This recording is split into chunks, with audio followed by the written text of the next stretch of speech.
Republicans on both the House and Senate Armed Services Committee are moving to purge the Biden administration's woke policies from our nation's military that many point to undermining our efforts to retain and recruit good men and women to serve. Now, the committees in both chambers of Congress recently advanced the National Defense Authorization Act, which is the measure that allocates both where the monies go and the policies that govern our nation's military. It's the one time in a divided government that the Republicans that do not control the executive branch have an opportunity to shape policy, because this is one of those must-pass pieces of legislation. It passes every year.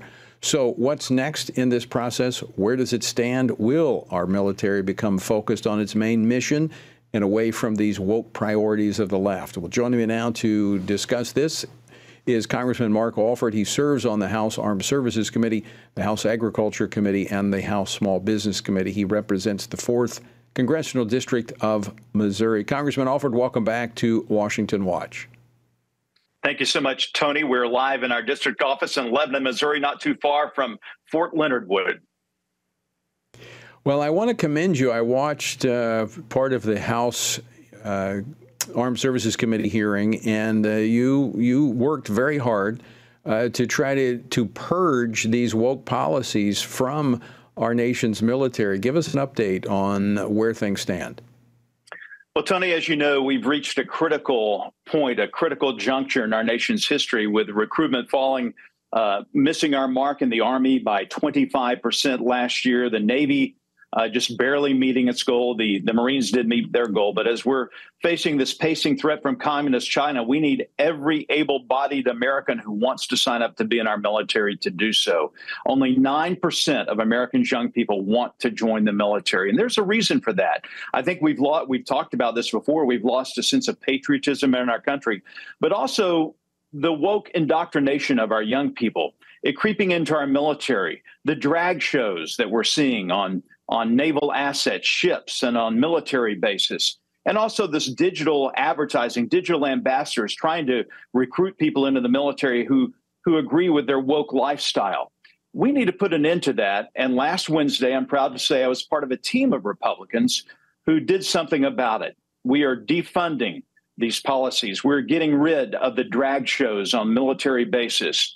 And we are eliminating some funding for CRT programs and also some of the organizations inside the military responsible for spreading this wokeness doctrine. So you were able to amend the NDA. Tell us what your amendments did in going after the CRT, the diversity, equity, and inclusion, and the drag queen activities on these bases. Sure. We've got a long list of them. I'm going to read them.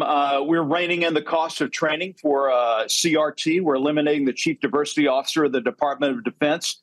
We're funding prohibition to promote critical race theory at service academies. We banned the drag shows and drag queen story hours, and we got rid of the digital ambassador program designed to do that.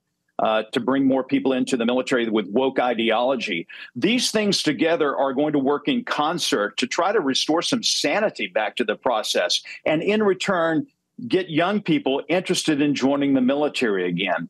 When this story came out a couple of weeks ago about this yeoman, second class, who was a drag queen, still is, performing on ships and naval assets, and a digital ambassador trying to get people to join up in the military and supported by our military to do so, I had people in our district, veterans, fathers and grandfathers, call our office and say, hey, I am not going to encourage my grandson or son or daughter or granddaughter to be in the military because it has gotten way out of hand.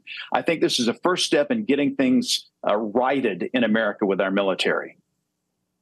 You're absolutely right. I hear that all the time. And this is undermining our nation's ability to recruit men and women who are willing to serve and, if necessary, lay down their lives for this country. What's the next step in this process, Mark? I think the next step is as we move forward with a new chairman of the Joint Chiefs of Staff, it looks like it's going to be Secretary Brown from the Air Force, still has to go through confirmation. We need to make sure, and I've had conversations with him on the phone and also in committee, that we have the understanding that maybe Chairman Milley did not have, and maybe that Secretary of Defense Austin does not have, that we need for our generals to not be politicians, but to be generals and lead a patriotic army, especially as we encounter the communist Chinese and this uncertain threat now from Russia and the instability there in Ukraine. Yeah, you're absolutely right. They need to go back to their primary mission, and that is to fight and win wars, period.